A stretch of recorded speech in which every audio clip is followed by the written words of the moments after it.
white screen tonight. Black screen, whatever way it looks, that's how it looks. Good evening, everybody. I am Miss Shantae. I am Shantae, the undervalued, underestimated, highly marginalized, and now diminished beautiful black woman. And I am in the process of reading Game Change, written by John Heilman and Mark Halperin. So this will be my third reading, and I am at the place where this guy Rouse is toying with the idea also of President Obama running for president. Yeah, you know, he's former President Obama running for president. So last evening, the first chapter was on Hillary, her time, because she was contemplating whether or not to run while she was at the time a senator in New York. So this is chapter 2, and it is titled The Alternative. So again, we're at the spot where he's still contemplating whether or not to run, but there's a part of him that's kind of excited. You can feel that. He's sort of excited as he toys with the idea of running for the office. So here we are. I'll go back to, I'm going to reread this last paragraph, which was very interesting, so that I can then move into the thing. Alright, let's see. Maybe we'll do it like that. I hate not to be on the screen, but anyway. So the blind faith in and passion for Obama was like nothing Dunn had ever seen before. That was the guy Dunn. I don't have his first name. Around Hope Fund, they joked about it all the time, praying it wouldn't go to Obama's head. His ego was robust enough already. They even conferred on the senator a new nickname, Black Jesus. So that was where we left off. And it picks up tonight with, Obama may have been a buck-raking messiah, but he was all too aware that he was still just a freshman and therefore at the beck and call of his party's leadership. So when he was summoned one day in July to Senate Majority Leader Harry Reid's office without the slightest explanation why, he promptly hoofed it over there, remarking to Gibbs on his way out the door, "I wonder what I screwed up." Obama's relationship with the leader was cordial enough, but it was hardly warm or close. Now he found himself sitting in the chair across from Reid in his quarters in the Capitol. From the wall above Reid's desk, the impassive visage of Samuel Clemens, rendered in a giant oil painting, mutely observed the proceedings. At 66, Reid was a little more than 20 years older than Obama, but in terms of style and demeanor, the generation gap between them seemed much wider. Awkward and halting, vaguely archaic, Reid didn't like wasting words or time. On his mind today was Obama's future in the Senate, and he got right to the point. "You're not going to go anyplace here," Reid declared soon after Obama took his seat. "I know that you don't like it, doing what you're doing." In observing Obama for the past year and a half, Reid had sensed his frustration and impatience, had heard rumblings that Obama was already angling to head back home and take a shot at the Illinois governorship. Reid had no idea if it was true, but he knew this much: Obama simply wasn't cut out to be a Senate lifer. As Obama listened to the senior senator from Nevada, he wasn't sure where the old man was going. But then Reid's disquisition took an unexpected turn, surprising Obama in both its bluntness and adamancy. 20 minutes later, the meeting was over and Obama headed back to his warren in the Hart Building. He breezed through the lobby, down the hall, and into Gibbs' office, closing the door behind him. "So?" asked Gibbs from behind the desk. "What did we fuck up?" "Nothing," Obama replied. "Harry wants me to run for president." "That whole meeting was about you running for president?" "Yeah," Obama said, then grinned. "He really wants me to run for president." Harry Reid wasn't alone among Senate Democrats in the dawning desire to see Obama chuck his hat into the ring. Although Clinton hadn't yet formally declared her intention to enter the race, in political circles it was seen as a foregone conclusion, as was her status as the heir apparent, the prohibitive frontrunner in waiting. And that was making many Democrats distinctly nervous in the summer of 2006. The reasons for this unease were many. In her first term in the Senate, Hillary had built a record of bipartisan accomplishment and a wealth of expertise on matters of policy. She had earned a reputation in the lingo of the Senate as a workhorse and not a show horse. But polling revealed that her negative ratings were perilously high across the country, and especially outside the bluest states. She remained as ever a polarizing creature, one who would widen the chasmal partisan divide that opened up during her husband's 2 White House terms and only deepened in those of his successor. I mispronounced that. It's widened the chasmal, or is it chasmal? I think widened the chasmal partisan divide, as in, or chasm. It reminds me, I think it's a form of chasm, but it's chasmal. Okay, widen the chasmal partisan divide. Okay. Her 2002 vote to authorize the Iraq War made her as toxic to some on the left as she was on the right. Democrats feared she might be unelectable in the best of circumstances, and not merely unelectable, but a catastrophe for the party, her presence atop the ticket hobbling House and Senate Democrats in red and purple states across the board. I mean, that's very grim. And then there was the other thing, which threatened to create something closer to the worst of circumstances.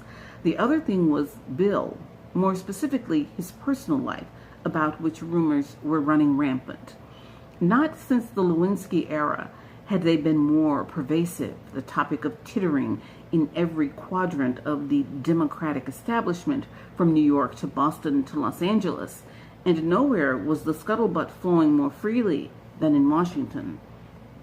Over lunch one afternoon that summer with a Democratic senator to whom he was close, John McCain exclaimed, "What the hell is Bill Clinton doing to Hillary?"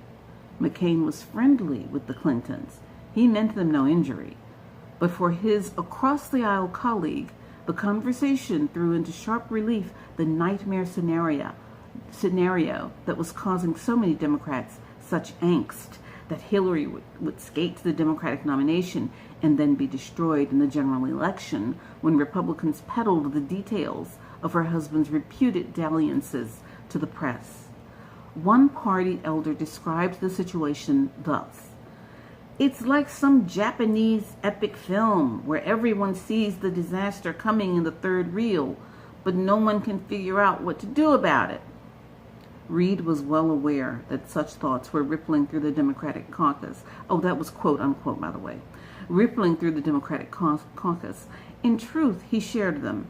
After the aching disappointments of 2002 and 2004, and after the depredations Democrats believed Bush had inflicted on the country, the sense of urgency about taking back the White House was bordering on manic.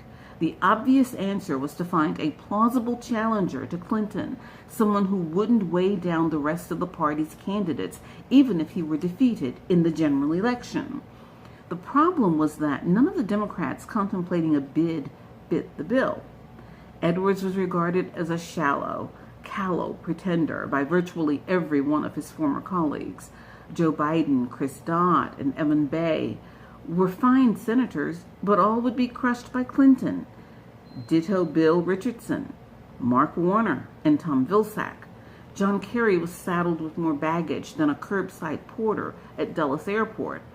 Only Al Gore, rejuvenated by his fiery opposition to Bush on the war and his celebrated climate change crusade, seemed to have what it took to make a credible run at Clinton. But Gore evinced almost zero interest in climbing back into the ring. The pickings, in other words, were mighty slim, except for Obama.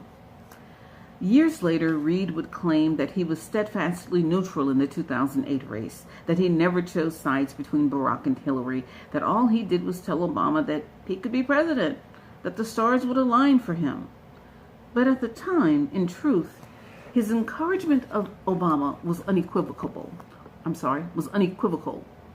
He was wowed by Obama's oratorical gifts and believed that the country was ready to embrace a black presidential candidate, especially one such as Obama, a light-skinned African American with no Negro dialect, unless he wanted to have one, as he later put it privately. There goes that colorism thing. Reed was convinced, in fact, that Obama's race would help him more than hurt him in a bid for the Democratic nomination. He argued that Obama's lack of experience might not be crippling.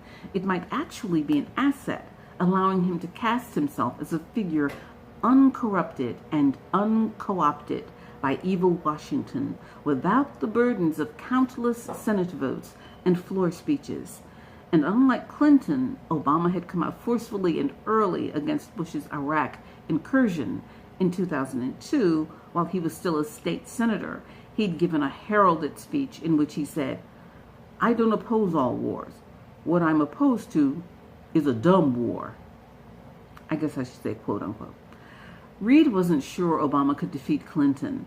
Probably he couldn't, but he was the only person in the party who stood a fighting chance, the best available alternative.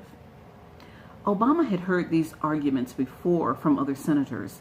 His friends and Illinois counterpart, Dick Durbin, was urging him to run, but that was to be expected. More intriguing were the entreaties he was receiving from New York's Chuck Schumer. Schumer's relationship with Hillary had always been fraught with rivalry and tinged with jealousy. Though she was technically the junior member of the New York team in the Senate, she had eclipsed him in terms of celebrity and influence from the moment she arrived on the Hill. By 2006, they had found their way to a mostly peaceful coexistence. Yet, because of the circles in which he traveled, Schumer was more familiar than most with the tittle-tattle about her husband's alleged infidelities. He heard people debating what Hillary should do to preserve her political viability when the scandal inevitably broke. Divorce bill or write it out again? Schumer was also the chair of the Democratic Senatorial Campaign Committee, and in that role, he had seen Obama's efforts up close on behalf of the party's candidates. He was blown away by Obama's fundraising prowess and the enthusiasm he generated in states traditionally inhospitable to Democrats. The political handicapper in Schumer was fascinated by Obama's potential to redraw the electoral map, a capacity Clinton surely lacked. In conversations with other senators and strategists in 2006, Schumer would make these points over and over. He made them to Obama as well, and repeatedly, in one instance, Schumer even double-teamed him with Reed.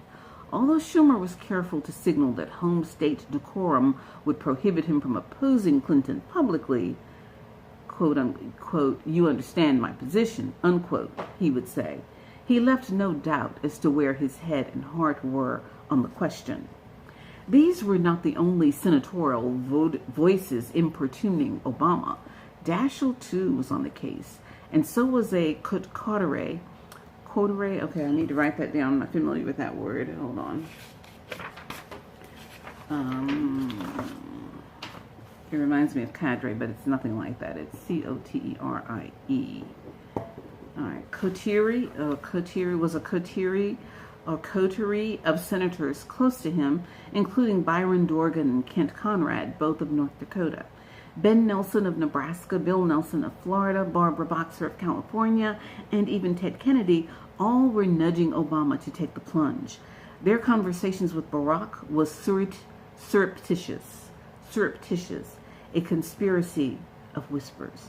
They told him that 2008 was going to be a change election and that he uniquely could embody transformation. They told him he might never get a better chance. They told him this could be his time. But they also added the same caveats as Schumer.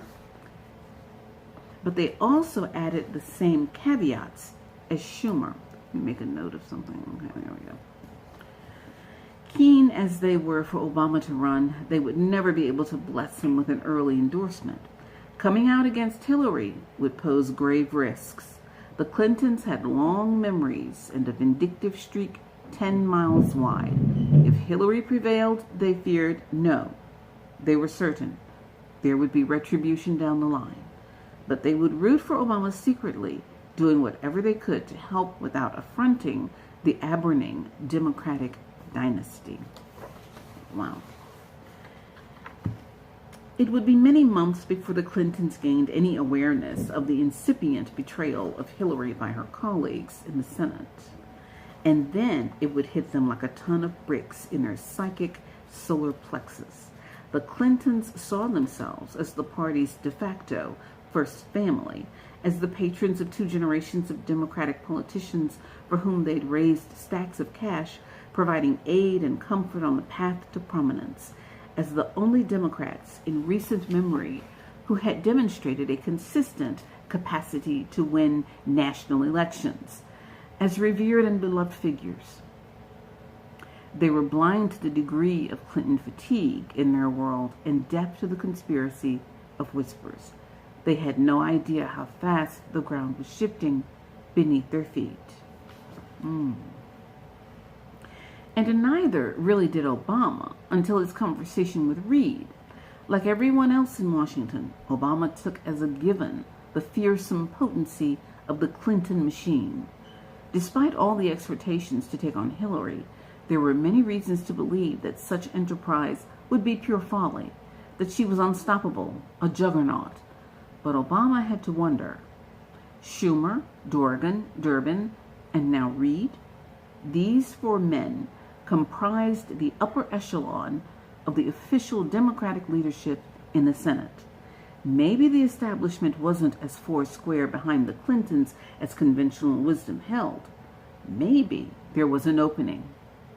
A few days after his meeting with Reid, Obama was telling Jarrett about what had happened in the leader's office. She listened to Obama's description of the Reid meeting and was impressed. But Jarrett wanted to know what it meant in concrete terms. Quote, "Is he going to endorse you and support you?" Unquote, end quote, she asked. "No," Obama answered. "So what good is it for him to tell you that you should run if he's not going to help you?" I think, I'd rather use voice inflection than quote unquote and all that. "He just thinks that I should do it, but he doesn't want to cross Senator Clinton," Obama replied. "He thinks I can win." Besides Michelle, Jarrett knew Barack Obama as well as anyone. She had watched him for months as he began to wrestle with the idea of running for president. For the first time, she could see him thinking, maybe I can do this. Oh, wow, I can just kind of feel that. It's like, wow. So, chapter 3, the ground beneath her feet. The ground beneath her feet. Now, they don't have any special emphasis on that, but I think I just want to say it that way, the ground beneath her feet. Okay. Excuse me. Bill Clinton knew his wife could do it, and do it damn well, too. From the time they fell in love 3 decades earlier at Yale Law School, she had been in awe. He had been in awe of Hillary. She was the smartest, most committed, most idealistic, most impressive person he had ever met. He thought she hung the moon. Some felt that she had the nomination locked up, but would face a daunting challenge in the general election. Bill Clinton believed the opposite, a point he made repeatedly to anyone who would listen. "This primary is going to be harder than the general," he would say. "I'm just telling all you people this." Clinton's assessment was based primarily on one thing: the anger of the party's liberal base at Hillary's vote to authorize the Iraq War and her continued refusal to recant it. By the late fall of 2005, the former president was convinced that his wife needed to find her way to a more politically palatable position. With elections in Iraq scheduled for that December, the body count rising and sectarian violence raging in the region, calls were intensifying for a troop reduction or even a full-scale withdrawal. On November 13th, Edwards, whom the Clintons considered Hillary's most serious rival for the nomination, published an op-ed in the Washington Post apologizing for his own Senate vote in favor of authorizing the war. Its first sentence, "I was wrong," quote unquote. The pressure was mounting on Hillary to do the same. Mark Penn, Bill knew, argued vehemently that a mea culpa would cause Hillary more harm than good. Penn believed her vote was right on the merits and that defending it was smart politics. He contended that the biggest hurdle Hillary would have to surmount if she ran for president was the doubt that a woman was capable of being commander-in-chief. At all times, she had to project strength, resolution, rough, and readiness, so true, and do absolutely nothing that signaled squishiness. Now see that? And that backfired on her later. Did you see that? So he told the Clintons that his polling showed that sticking to her guns on Iraq played to her advantage as a character issue. Apologizing now would only invite Republicans to characterize her later as another cut-and-run Democrat in the mold of Kerry, Dukakis, and McGovern. Bill had enormous faith in Penn and his numbers. The bond between them was forged in 1996 when Clinton's ideologically and androgynous Svengali Dick Morris brought the pollster into that year's re-election effort and then was caught up in a toe-sucking scandal with a prostitute, leaving Penn with the presidential ear. I remember that.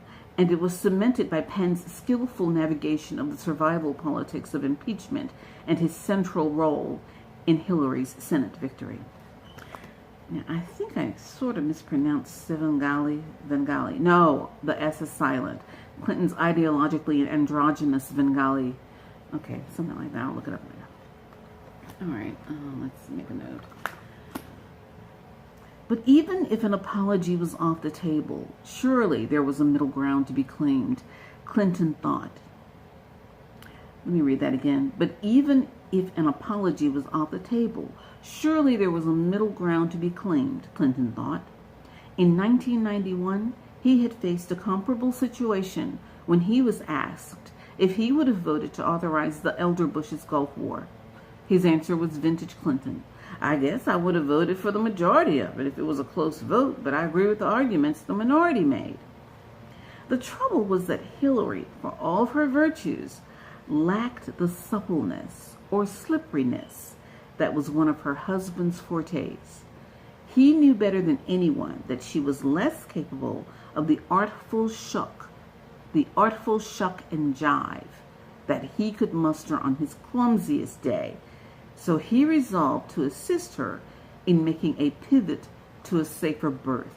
So that was really why that 2016 election, a lot of people said that she wasn't, down to earth, and she couldn't relate to people and all that, when actually she was groomed and just immersed in her all that toughness. And here it clearly says she was not capable of the artful shuck and jive. That just was not her personality. Maybe acting classes would have helped. I don't know. The first step came on November 16th, just 3 days after Edwards' op-ed, when Bill, in Dubai on a swing through the Middle East on behalf of the philanthropic Clinton Global Fund, deviated from his prior support for the war by declaring in a speech that the invasion of Iraq was a big mistake, adding that Saddam is gone and it's a good thing, but I don't agree with what was done. A few days later, Bill landed in Jerusalem and set to work ghostwriting a letter for his wife to email to her constituents, reframing her stance on the war.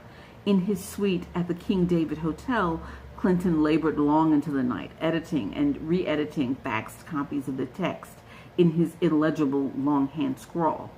Well after midnight, he summoned Jay Carson, his 28-year-old communications director, to his room and showed him the letter, the gist of what Hillary would assert.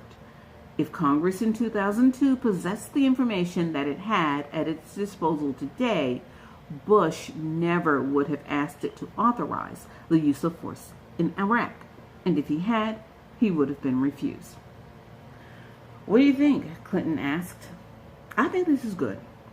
I think this gets her in the right place." Carson was aware that Hillary and her aides had been furiously debating how to handle her war for months, but to see his boss behaving this obsessively reinforced his sense of the gravity of the problem. Man, this is serious, he thought.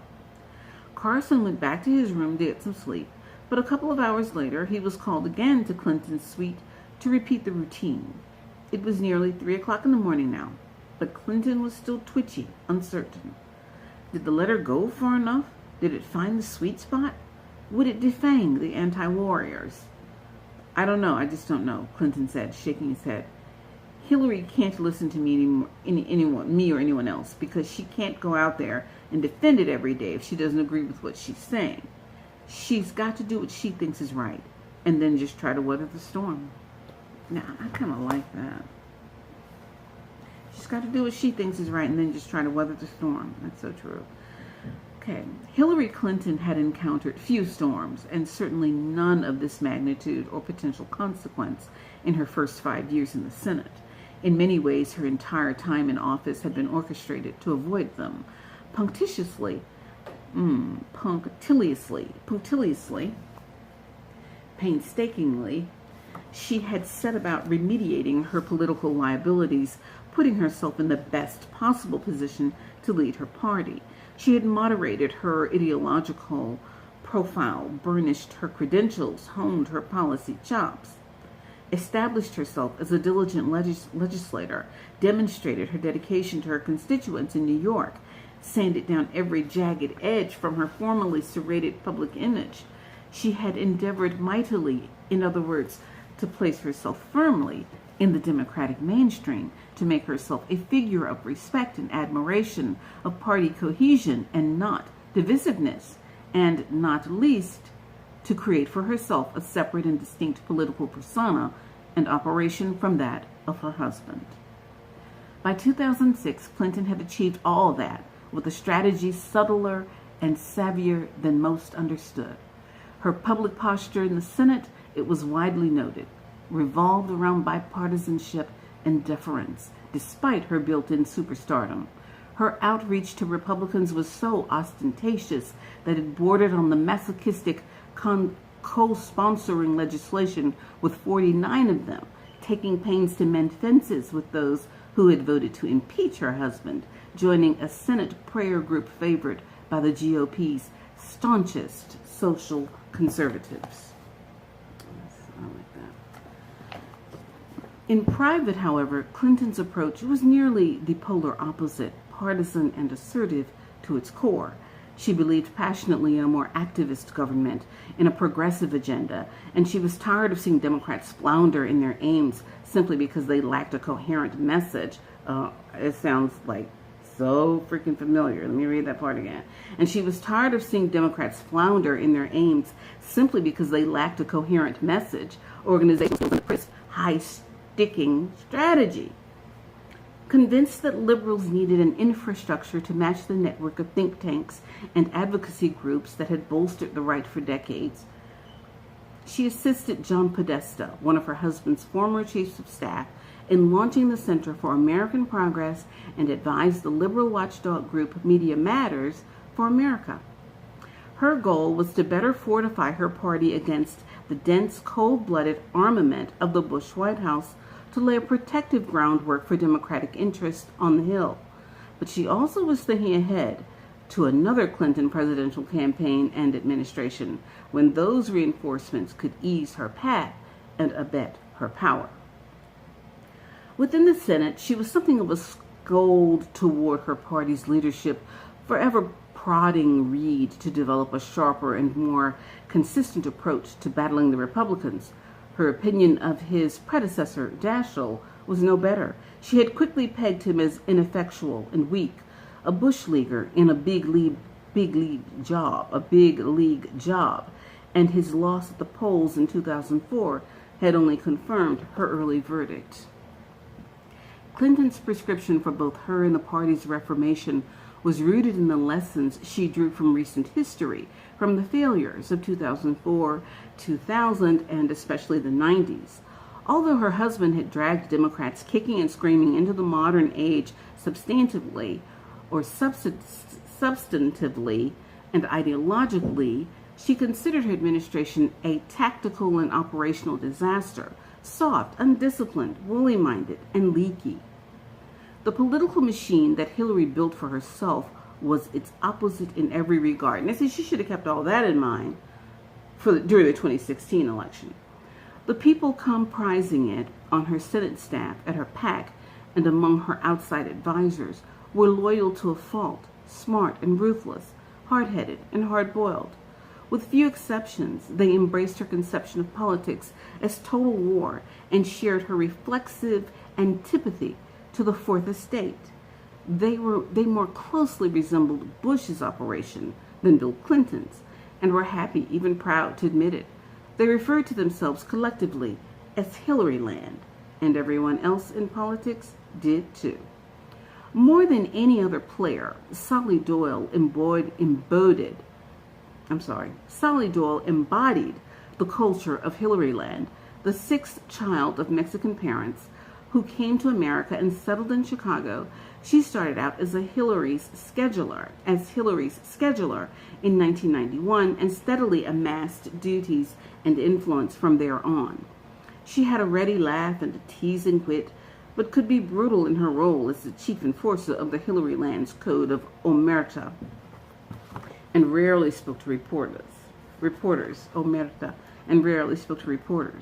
More than her political acumen, it was her almost daughterly connection to Hillary that was her source of power. At 41, she was the first and last aide Clinton consulted on any big decision, and was often said to possess the capacity to channel her boss's thinking. And yet, in terms of Hillary Land mojo, Sally Doyle was matched by Penn, who exerted an iron grip on Clinton's message strategy. Appointed CEO of the public relations behemoth Burson Marsteller in 2005, he had spent the previous 3 decades polling on behalf of Clinton's Appointed CEO of the public relations behemoth Burson Marsteller in 2005, he had spent the previous 3 decades polling on behalf of clients ranging from Ed Koch to Tony Blair, along with companies such as Microsoft and Avis, and had made a specialty of carving up the electorate into itty-bitty demographic and psychographic slices and propounding micro-policies to satisfy voters' cravings and allay their anxieties. He was 52 years old, dullly disheveled and socially maladroit in the Clinton White House. His nickname had alternated between Schlumpy and Schlumbo.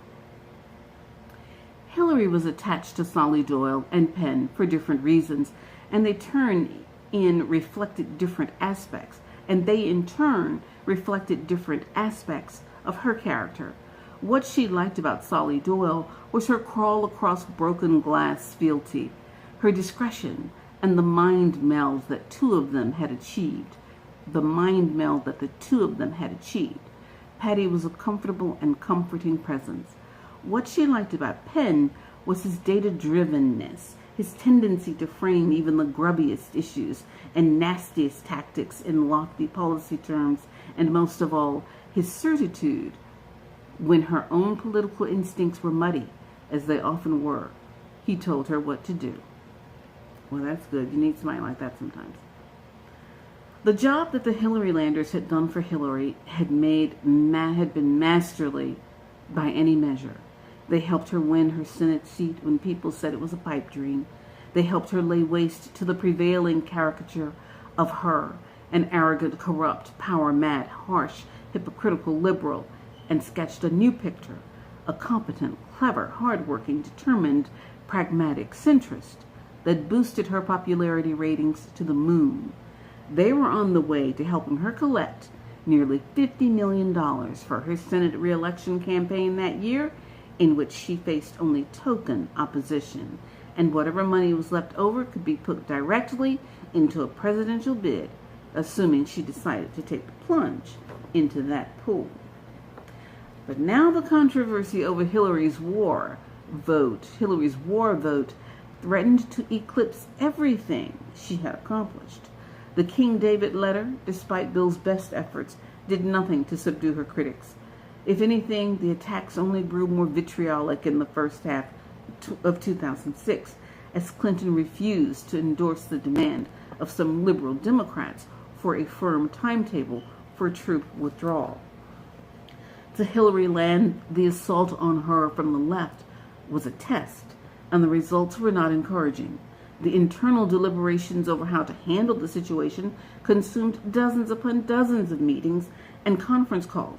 Her people debated the matter endlessly, but never reached a conclusion. What should she do? Introduce legislation? Give a speech? Sit for an interview? And if so, what should she say? Stand her ground? Apologize? What? Hillary had no intention of saying she was sorry. I don't have anything to apologize for, she thought. You want me to apologize for the fact that the president is an idiot? Hillary liked to say that she was blessed or cursed with a responsibility gene.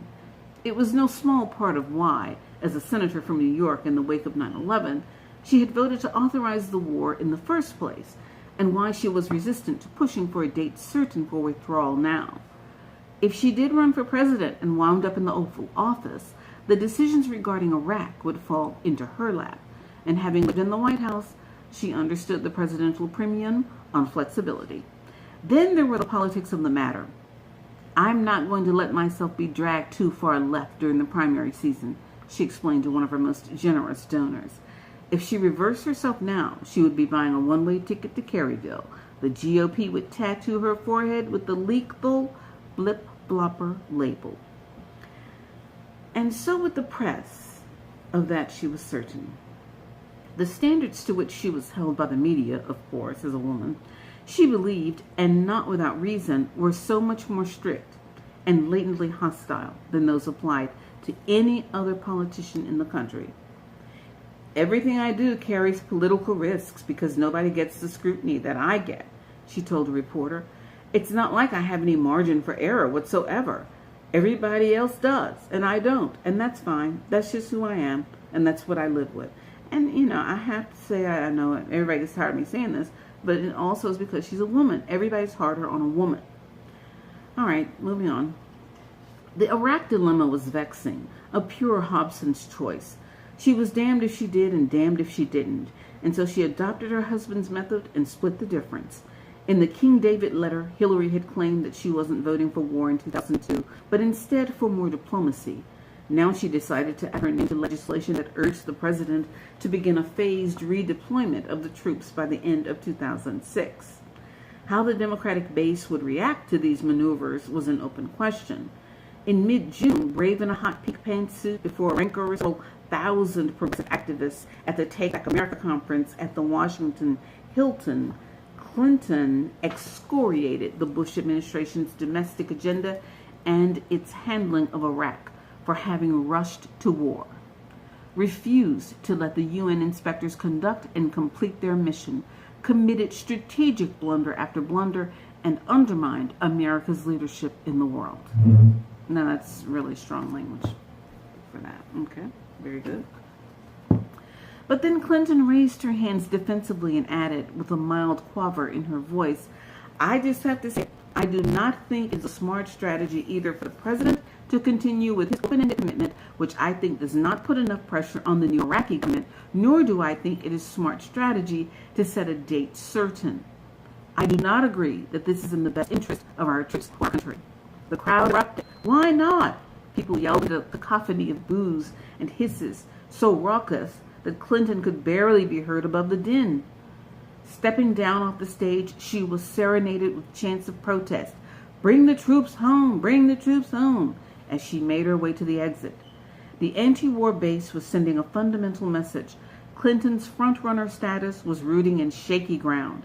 As wary as she was of being stereotyped as a conventional liberal a la Kerry or Dean, Hillary didn't fully apprehend that her split the difference stance was reviving an equally damaging narrative. Again, repeating that her split the difference stance was reviving an equally damaging narrative. With it, and with a handful of other moves that smacked of cynicism, her co-sponsorship of a bill to criminalize flag burning was frequently cited. Clinton was breathing new life into perceptions that she had done so much to slay, that she was a calculating, expedient schemer, wedded to no great principle other than her own advancement. Of course they would say that.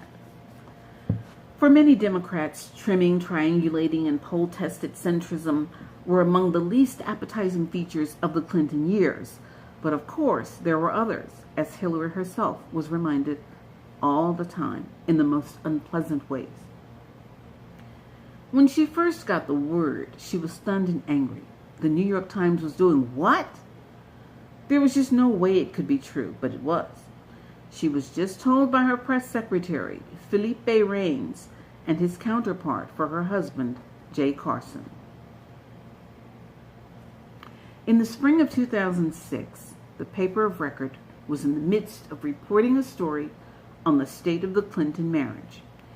And from what the Flacks could ascertain from their conversations with the reporter, it wasn't going to be pretty.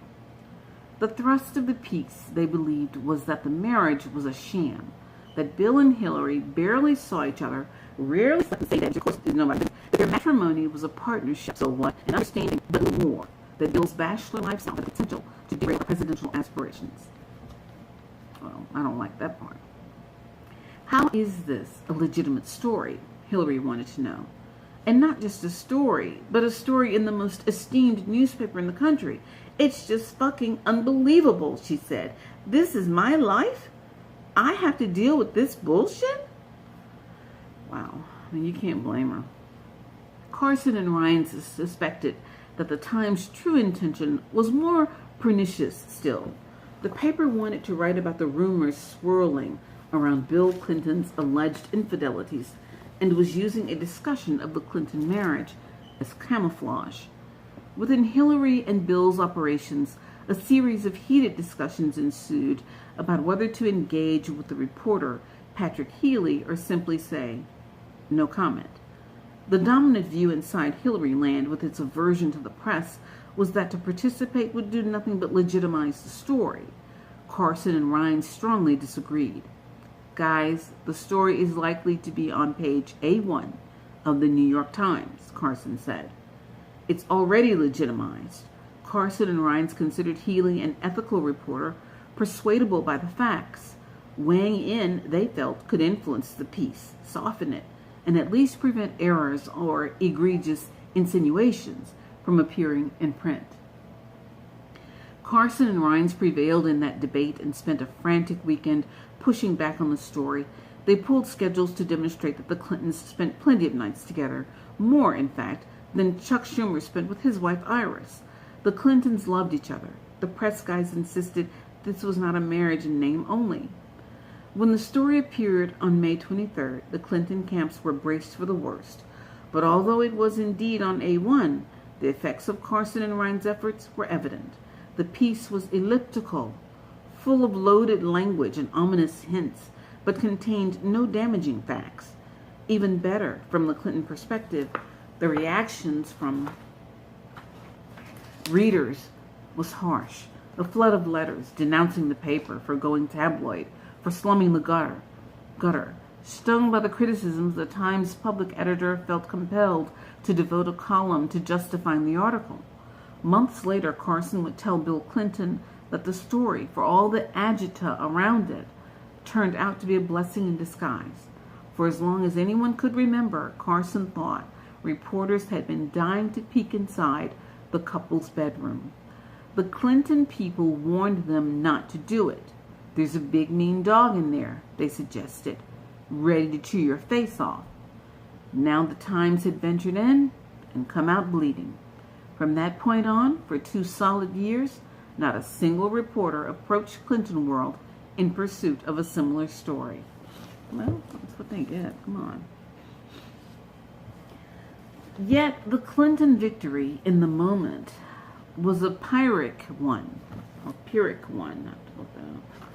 In Washington, the fact that the Times, the prudish, starchy, self-important gray lady, had been willing to go there, however awkwardly merely turned up the flame on the burning speculation about Bill's putative priapism.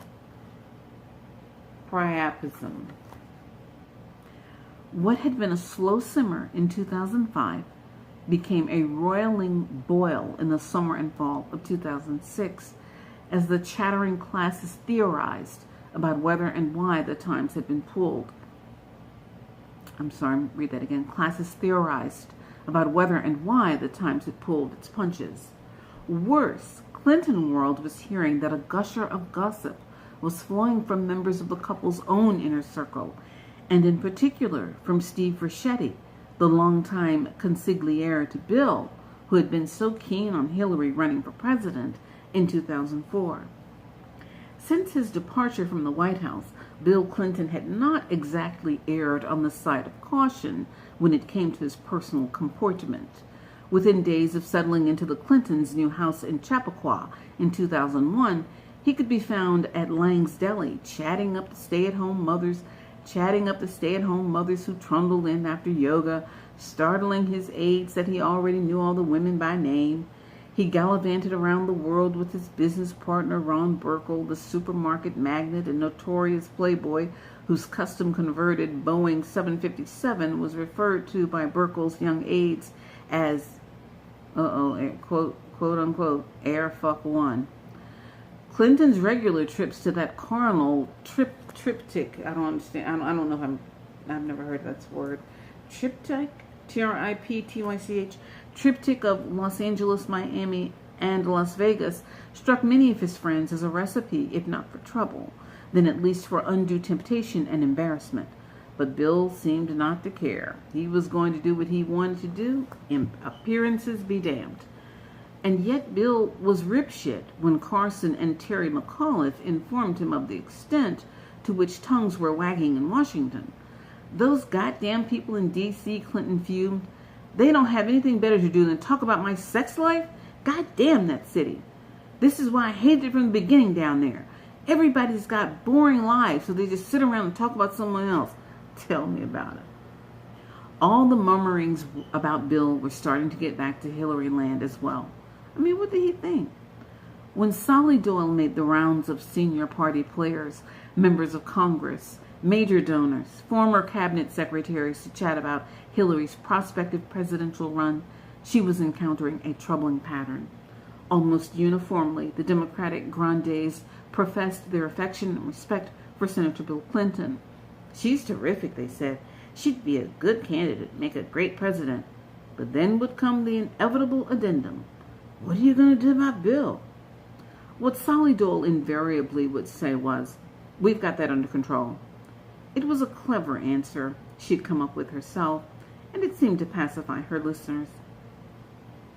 But Patty was rattled by the specificity of the chatter she was hearing. One rumor was that Bill Clinton was having an affair with a dishy Canadian member of Parliament, Belinda Stronach. Another involved a wealthy divorcee, Julie Tober McMahon, who lived in Chappaqua. Another revolved around the Hollywood actress Gina Gershon, and the list went on. Solly Doyle was equally unnerved by the caliber of the people indulging in the speculation.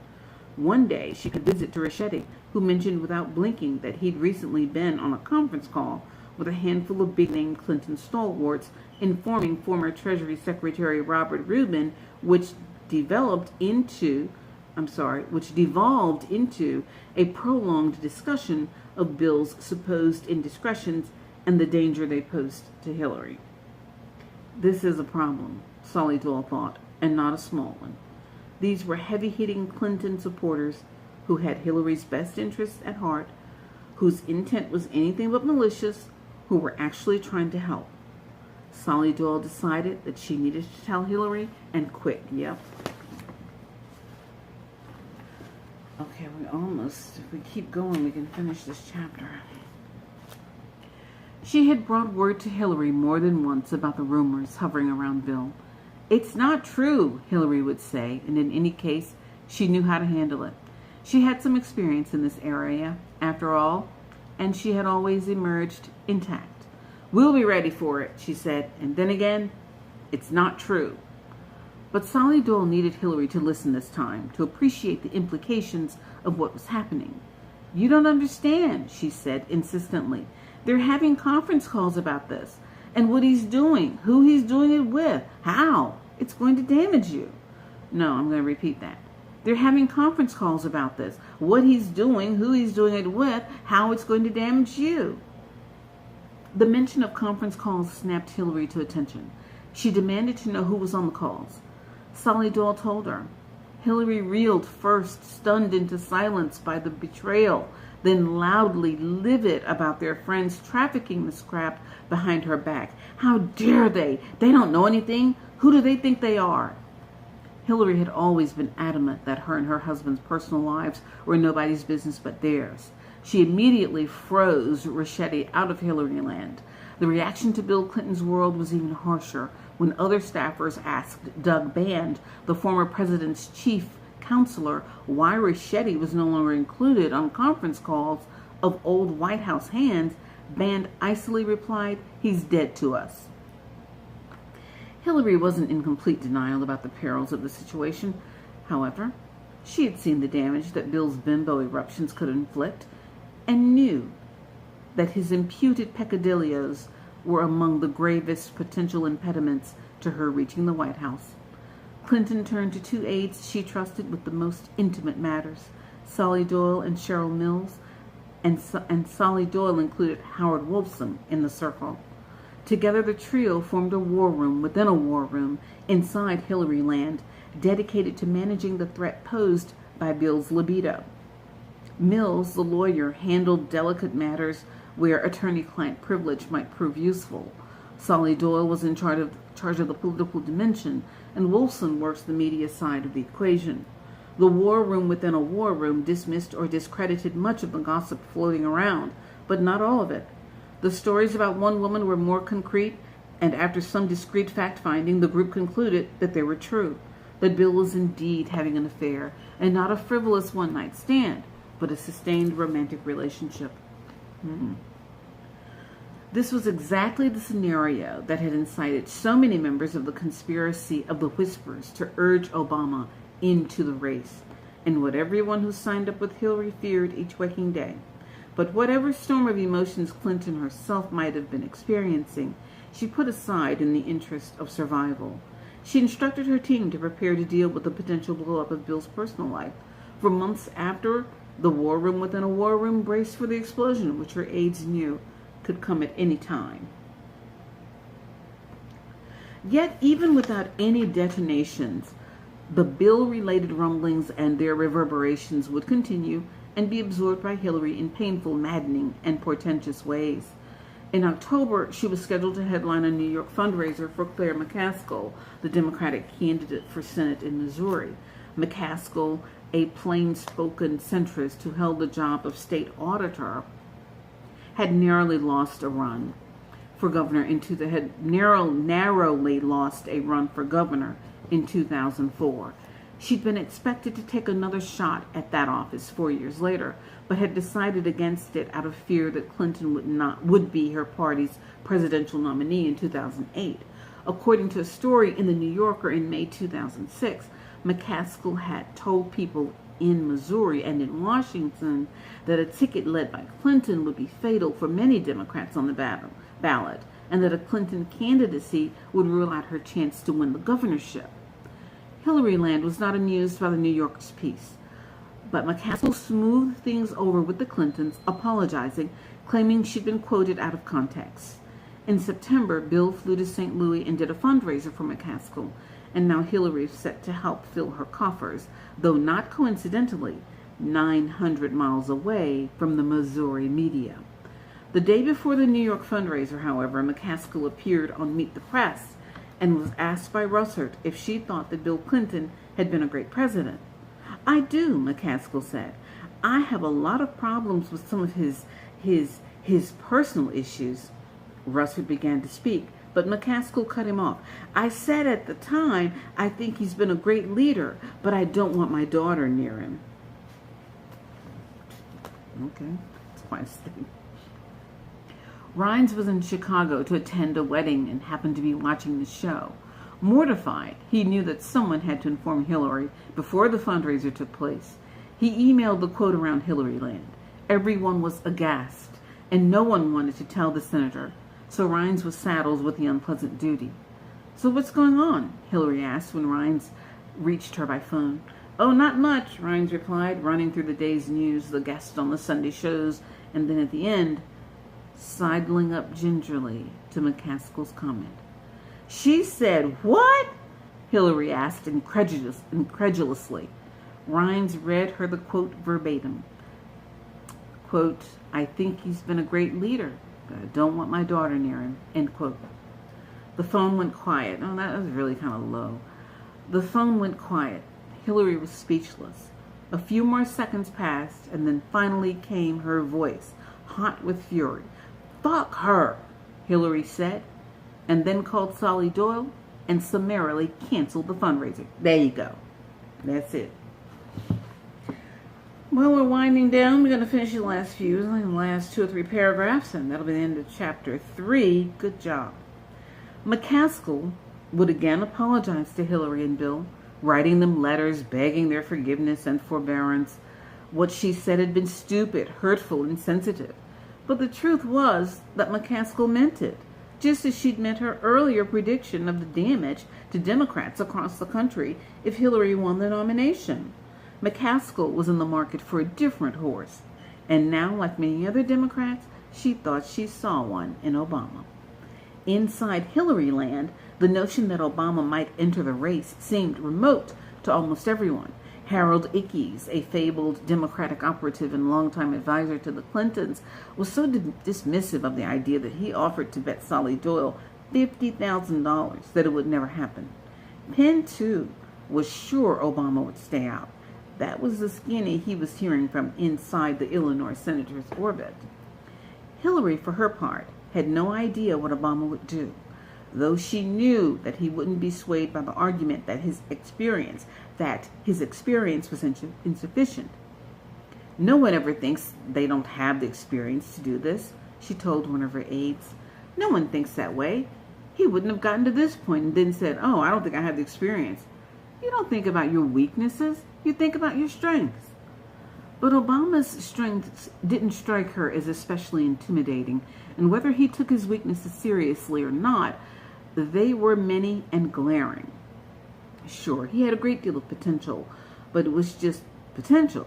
He had no fundraising network, no tangible accomplishments in the Senate. The speeches he gave, oh, they were pretty. But so what? You don't change people's lives with words, Hillary thought. You change them with committed effort by pushing through the opposition. You change them with a fight. That was how you won elections, too, with a fight. In his entire career, Obama had yet to be hit with a single negative ad. How would he ever withstand the sheer, unrelenting hell of a presidential race, the constant pummeling by his opponents, the withering scrutiny and X-ray intrusions of the media? But even as most of Clinton world dismissed Obama, one dissenter stewed. All that talent, the anti-war credentials, the desire for something different in the country, the combination could be deadly, Bill Clinton kept saying. This guy could be trouble. Oh, wow. I like this chapter. It was good. So that's the end of chapter 3. That's like, wow, okay. I don't feel so bad about when I get upset and use a little profanity. I think I've curbed it a lot, but I don't feel too guilty now. Well, all right. So that's the end of chapter 3 for Game Change. I think this book is really getting hot. All right, so that's enough for tonight on the white screen. The thing wouldn't do what I wanted it to do, so I just forget it. All right, well, have a nice evening, everybody. I'm signing off. Shantae, what am I? Oh, whatever the list is, you know. All right, have a good one. Bye-bye.